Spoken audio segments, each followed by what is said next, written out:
உலகெங்கும் வாழுகிற தமிழ் உறவுகள் யாவருக்கும்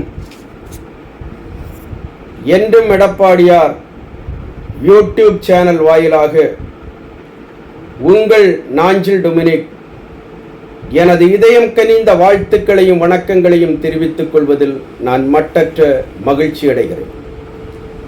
அருமைக்குரியவர்களே, இன்றைக்கு நாம் பேச இருக்கிற தலைப்பு என்னன்னா, மத்திய உள்துறை அமைச்சர் மாண்புமிகு அமித்ஷா சென்னையில் அறிவித்தது 2026 தமிழ்நாட்டில் தேசிய ஜனநாயக கூட்டணி ஆட்சியா அல்லது பாரதிய ஜனதா கட்சி அங்கம் வகிக்கும் தேசிய ஜனநாயக கூட்டணி ஆட்சியா என்பது குறித்து நாம் பேச இருக்கிறோம்.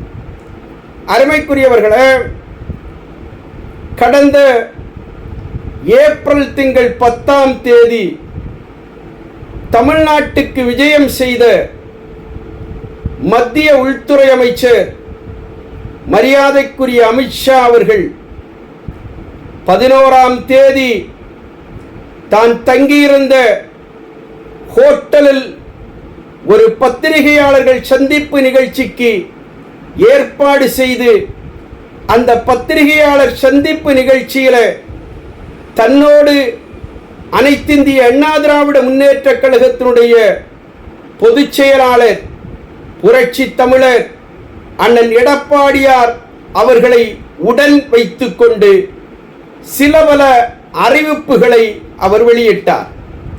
அவ்வாறு சில அறிவிப்புகளை உள்துறை அமைச்சர் அமித்ஷா அவர்கள் வெளியிடுகிற போது அவர் என்ன சொன்னார்னா, ஒன்று, தமிழ்நாட்டில் அனைத்திந்திய அண்ணா திராவிட முன்னேற்ற கழகம் தலைமையில் தேசிய ஜனநாயக கூட்டணி என்று சொன்னார். இரண்டாவதாக என்ன சொன்னார்னா, தமிழ்நாட்டில் அமைகிற இந்த தேசிய ஜனநாயக கூட்டணிக்கு அண்ணா திராவிட முன்னேற்ற கழகத்தினுடைய பொதுச் செயலாளர் மரியாதைக்குரிய புரட்சி தமிழர் எடப்பாடியார் அவர்கள் தலைமை வகிப்பார்கள் என்கிற செய்தியை சொன்னார். அதோடு இன்னொன்றை அவர் சொன்னார். என்ன சொன்னார்னா, 2026 அமைகிற ஆட்சி புரட்சி தலைவர் அண்ணன் எடப்பாடியார் அவர்கள் தலைமையிலான தேசிய ஜனநாயக கூட்டணி ஆட்சி என்கிற செய்தியை சொன்னார். அருமைக்குரியவர்களே, மரியாதைக்குரிய உள்துறை அமைச்சர் அமித்ஷா அவர்கள் குறிப்பிட்டு பேசியது அண்ணா திராவிட முன்னேற்ற கழகத்துடைய தலைமையிலேதான் தேசிய ஜனநாயக கூட்டணி, 2026 அதிமுக தலைமையிலேதான் ஆட்சி. அந்த ஆட்சிக்கு தலைமை யாருன்னா அண்ணா திராவிட முன்னேற்ற கழகத்துடைய பொதுச் செயலாளர் மரியாதைக்குரிய புரட்சி தமிழர் எடப்பாடியார் தான் என்பதை அவர் மிக மிக தெளிவுபடுத்திவிட்டு போயிருக்கிறார். உள்துறை அமைச்சர் தன்னுடைய பத்திரிகையாளர் சந்திப்பை முடித்துக் கொண்டு அவர் டெல்லி பட்டணத்துக்கு திரும்பியதற்கு பிறகு தமிழ்நாட்டில் இருக்கிற திராவிட முன்னேற்ற கழகத்துடைய அனுதாபிகள், திராவிட முன்னேற்ற கழகத்துக்கு ஆதரவாக செயல்படுகிற பத்திரிகையாளர்கள், அரசியல் விமர்சகர்கள், அவர்களெல்லாம் தொலைக்காட்சி சேனல்கள் நடத்துகிற டிபேட்டுகளிலே கலந்து கொள்ளுகிற போது ஒரு பொய்யை அப்பட்டமாக நாட்டு மக்கள் மத்தியிலே வைக்கிறார்கள்.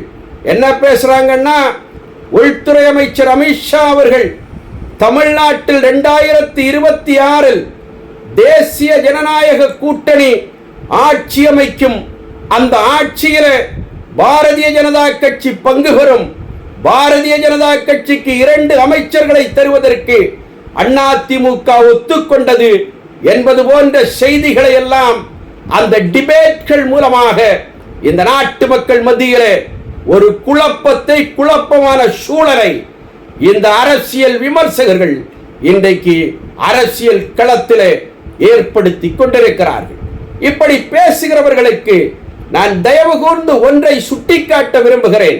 என்னன்னா, உள்துறை அமைச்சர் அவர்கள் தமிழ்நாட்டுக்கு சென்னை பட்டணத்துக்கு ஏப்ரல் திங்கள் 10ஆம் தேதி இரவு 10:30 மணிக்கு வந்து சேர்ந்தார்கள். ஒரு நாள் விஜயமாக வந்தவர் மறுநாள் 11ஆம் தேதி சென்னையிலே தங்கியிருந்தார். 12 மணிக்கு பத்திரிகையாளர்கள் சந்திப்புக்கு ஏற்பாடு செய்யப்படுகிறது. புரட்சி தமிழர் அண்ணன் எடப்பாடியார் அவர்களை பத்திரிகையாளர்கள் சந்திப்பிலே கலந்து கொள்ள அழைக்கிறார்கள். அண்ணா திராவிட முன்னேற்ற கழகத்துடைய பொதுச் செயலாளர் மரியாதைக்குரிய அமித்ஷா அவர்கள் அழைத்தவுடனேயே ஓடிப்போய் அந்த பத்திரிகையாளர்கள் சந்திப்பில் உட்கார்ந்து விடவில்லை.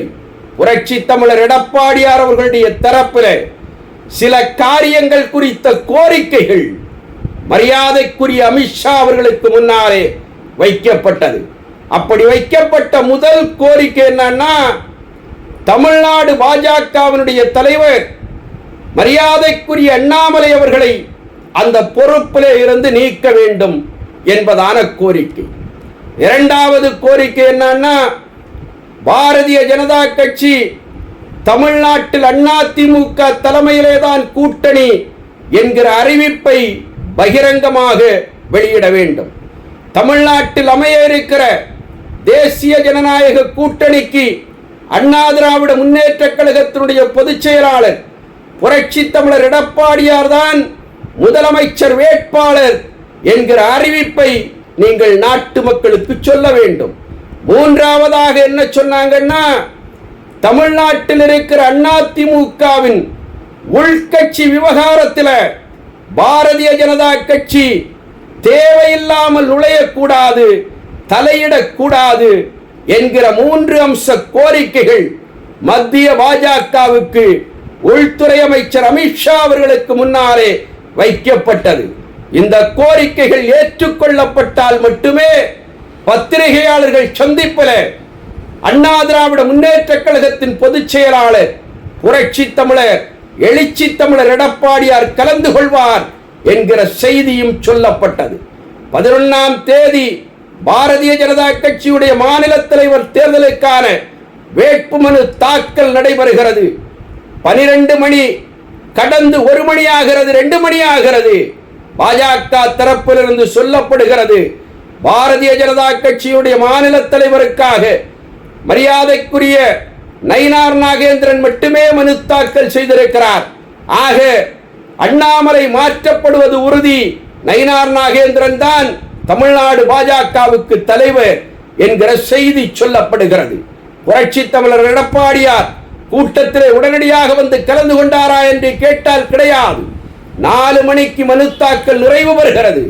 4 மணிக்கு மனு தாக்கல் நிறைவு பெற்ற உடனேயே புரட்சி தமிழர் எடப்பாடியார் தரப்பில் பாஜகவுக்கு சொல்லப்படுகிறது, தாமதமில்லாமல் நயினார் நாகேந்திரன் தான் தமிழ்நாடு பாஜகவுக்கு தலைவர் என்கிற செய்தியை நீங்கள் பிரகடனப்படுத்துங்கள். அதற்கு பிறகுதான் பத்திரிகையாளர் சந்திப்பில் நான் கலந்து கொள்ள முடியும் என்கிற செய்தி சொல்லப்படுகிறது. பாஜக அதை ஒத்துக்கொண்டு மரியாதைக்குரிய நயினார் நாகேந்திரனை தமிழ்நாடு பாஜகவுக்கு தலைவர் என்கிற செய்தியை அமித்ஷா அவர்கள் அறிவித்ததற்கு பிறகுதான் சென்னை கிரீன்வேஸ் இல்லத்திலே இருந்து நாடாளுகிற நாட்டினுடைய எதிர்கட்சி தலைவர் புரட்சி தமிழர் எடப்பாடியார் அவர்கள் அமித்ஷா அவர்கள் தங்கியிருந்த ஹோட்டலுக்கு தன்னுடைய வாகனத்திலே புறப்பட்டார் என்கிற செய்தியை இன்றைக்கு விமர்சனங்களை வைத்துக் கொண்டிருக்கிற அரசியல் விமர்சகர்கள் தயவு கூர்ந்து மறந்துவிடக் கூடாது. அவ்வாறு அந்த கூட்டத்திலே பத்திரிகையாளர் சந்திப்பிலே கலந்து கொண்ட புரட்சி தமிழர் எடப்பாடியார் அவர்களை வைத்துக் கொண்டு இந்திய தேசத்துடைய உள்துறை அமைச்சர் மரியாதைக்குரிய அமித்ஷா அவர்கள் மிக தெளிவாக அறிவித்தார்கள். என்னன்னா, அதிமுகவுடைய தலைமையிலே தான் தமிழ்நாட்டில் தேசிய ஜனநாயக கூட்டணி, அண்ணா திராவிட முன்னேற்ற கழகத்தினுடைய பொதுச் செயலாளர் எடப்பாடியார் அவர்கள் தான் 2026 இந்த கூட்டணி வெற்றி பெறுகிற போது தமிழ்நாட்டுக்கு முதலமைச்சர் என்கிற செய்தியை அறிவிக்கிறார். இன்னொன்னு அவர் சொன்னார், என்னன்னா, அண்ணா திராவிட முன்னேற்ற கழகத்தினுடைய அந்த உள் விவகாரங்களிலே நாங்கள் எந்த விதத்திலேயும் தலையிட மாட்டோம் என்கிற உத்தரவாதத்தையும் அவர் தந்தார். அருமைக்குரியவர்களே, அப்படி அறிவித்த நேரத்திலே தான் மரியாதைக்குரிய உள்துறை அமைச்சர் சொன்னார். என்ன சொன்னார்னா, 2026 தேசிய ஜனநாயக கூட்டணி தமிழ்நாட்டில் ஆட்சி அமைக்கும் என்கிற செய்தியைத்தான் சொன்னாரே தவிர, அவர் ஒன்னும் பாரதிய ஜனதா கட்சி அங்கம் வகிக்கிற அமைச்சரவையை தேசிய ஜனநாயக கூட்டணி தமிழ்நாட்டில் அமைக்கும் என்கிற செய்தியை மரியாதைக்குரிய அமித்ஷா எந்த இடத்திலும் தெரிவிக்கவில்லை என்பதை தயவு கூர்ந்து இந்த அரசியல் விமர்சகர்கள், திராவிட முன்னேற்ற கழகத்துக்காக பேசுகிறவர்கள் மறந்தும் இந்த நாட்டு மக்கள் மத்தியிலே மறைத்து பேசக்கூடாது என்பதை நான் மிக தெளிவோடு சுட்டிக்காட்ட கடமைப்பட்டிருக்கிறேன். அருமைக்குரியவர்களே, மரியாதைக்குரிய அமித்ஷா அவர்கள் வந்து சென்றதற்கு பிறகு பத்திரிகைகளிலே, ஊடகங்களிலே, டிவி டிபேட்ஸிலே பேசுகிற அந்த விமர்சகர்கள் பல்வேறு விதமாக இதை திரித்து பேசிக் கொண்டிருந்த இந்த நேரத்திலே தான் இன்றைக்கு 17ஆம் தேதி நாட்டு மக்கள் மத்தியிலே பேசிய தமிழ்நாட்டினுடைய எதிர்க்கட்சி தலைவர் மரியாதைக்குரிய எடப்பாடியார் அவர்கள் மிக தெளிவாக சொல்லி இருக்கிறார். என்னன்னா, தமிழ்நாட்டை பொறுத்த மட்டிலே அண்ணா திராவிட முன்னேற்ற கழகத்தின் தலைமையிலே தான் கூட்டணி, அதிமுக தனித்தே ஆட்சி அமைக்கும் என்கிற செய்தியை சொல்லி இருக்கிறார். அவர் மிக தெளிவாக சொல்லுகிறார், நாட்டுக்கு மோடி, தமிழ்நாட்டுக்கு எடப்பாடி. இதுதான் ஃபார்முலா. மற்றபடி பேசுவதற்கோ திரித்து பேசுவதற்கோ இதிலே எதுவும் கிடையாது என்பதை எடப்பாடியார் மிக தெளிவாக சொல்லிவிட்டார். அவர் சொன்னதற்கு பிறகு இன்றைக்கு மீண்டும் சில விமர்சகர்கள் என்ன பேசுகிறார்கள்னா, அண்ணா திராவிட முன்னேற்ற கழகம் பாஜக கூட்டணி உடைய போகிறது, அவர்களுக்குள்ளே முரண் ஏற்பட்டிருக்கிறது என்பது போன்ற செய்திகளை இந்த நாட்டு மக்கள் மத்தியிலே பரப்பிக் கொண்டிருக்கிறார்கள். நான் பணிவோடு தெரிவித்துக் கொள்ள விரும்புகிறேன். மரியாதைக்குரிய திராவிட முன்னேற்ற கழகத்துக்காக பேசுகிற விமர்சகர்களே, நீங்கள் எதிர்பார்க்கிற அரசியல் தமிழ்நாட்டில் நடக்காது. ஏன்னா, தேசிய ஜனநாயக கூட்டணி மிக தெளிவாக இருக்கிறது. தேசிய ஜனநாயக கூட்டணியிலே பாஜக தனியாக ஆவர்த்தனம் செய்யவில்லை. பாரதிய ஜனதா கட்சி மிக தெளிவாக சொல்லி இருக்கிறது, அதிமுகவின் தலைமையிலே தான் தமிழ்நாட்டில் தேசிய ஜனநாயக கூட்டணி.